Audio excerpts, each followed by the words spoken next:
Welcome to a new Monday morning routine. It's Coffee with Strangers with Kelli Lemon. Hey, it's Kelly, and today I'm at Pops to grab coffee with Scott Garka. Scott's the president of Culture Works, a nonprofit helping brand Richmond as a regional arts and culture destination that the world is noticing. I cheers, because I just feel like there's a toast that needs to happen before everything. Who are you, and what do you do in this city? I'm Scott Garka. I'm the president of Culture Works, a nonprofit focused on driving a vibrant community by inspiring, enabling, and really cultivating world-class arts and culture across our region. Who are you exactly supporting with Culture Works? We want to engage the public in arts and culture. We want to support artists and arts and culture organizations. And then the last thing we want to do is try and drive collaboration among those arts and culture organizations. We want to help them collaborate with each other, but we also want to help them collaborate with local businesses and with local governments to really maximize the impact that they have. How long has Culture Works been in existence? So Culture Works was formed, we're in our 9th year. We were formed out of a regional cultural action plan that local employers and local governments and the arts and culture organizations helped to sponsor. It was really the employers that led the charge because they see arts and culture as a great way to attract and retain great talent. And arts and culture is one of those things that people are looking for when they're thinking about relocating. What's the vibe of the city like? And right now, people are seeing arts and culture as a big piece of that. Are you an artist? I started my career as a CPA, but I've always been a singer and actor too. On the side. Yeah, right. It was the thing that kept me balanced. I've been singing since middle school, and today I sing with the Richmond Men's Chorus. I've been acting since middle school too, and do some local theater here and there.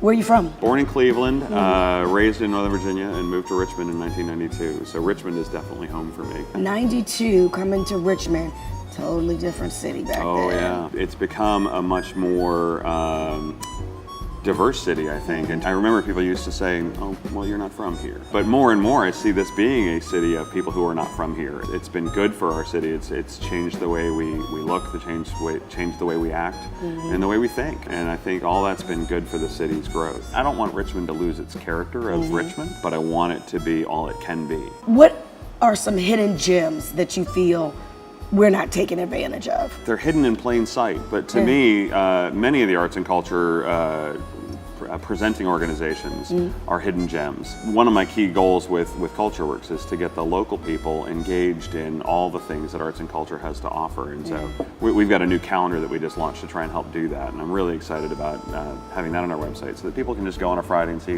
what's going on and how do I get plugged in. Where did you decide to rest your head? Where do you live right now? I live out in Midlothian. I'd love to live downtown. I think it's got so many great things going on.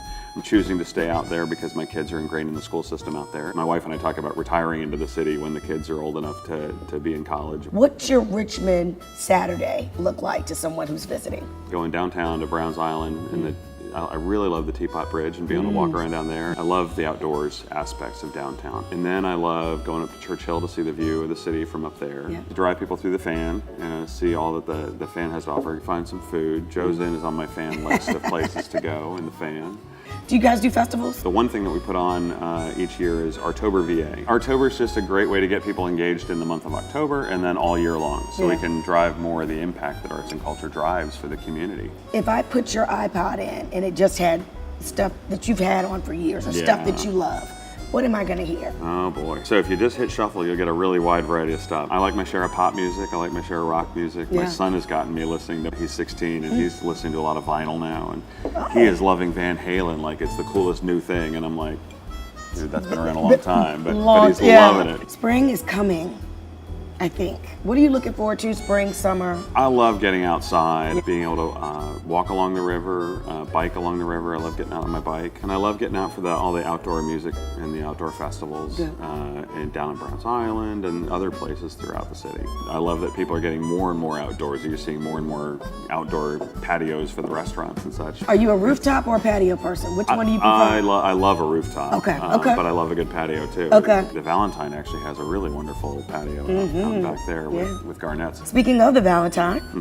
you just got a big award from them, right? Yes, yeah, tell me about it. Culture Works has been recognized as one of the Valentine's Richmond history makers. Yeah. We were nominated in a brand new category around advancing quality of life. So I'm thrilled to see the organization in its 9 years being recognized for the impact that we've had in those 9 years. When you were out in other cities and you might have your RVA pen on and someone says to you, RVA, what's that? Richmond is a thriving region that is growing by leaps and bounds right now because we have reached that point where we're attracting and retaining great people. It's a self-fulfilling cycle of really creative people doing really creative things to make it a great place to live and work and play right now. It's just an amazing place to be right now. To me, we're in the sweet spot of not being a huge city and not being a tiny town. We are this great city with I think something for everyone. To hear the rest of my interview with Scott, check out the Coffee with Strangers podcast in your preferred podcast app. Subscribe to this channel on YouTube and visit coffeewithstrangersrva.com to sign up for the newsletter. And check out some dope locally made goods at Grid Supply Co. by visiting our website. Okay, see you soon.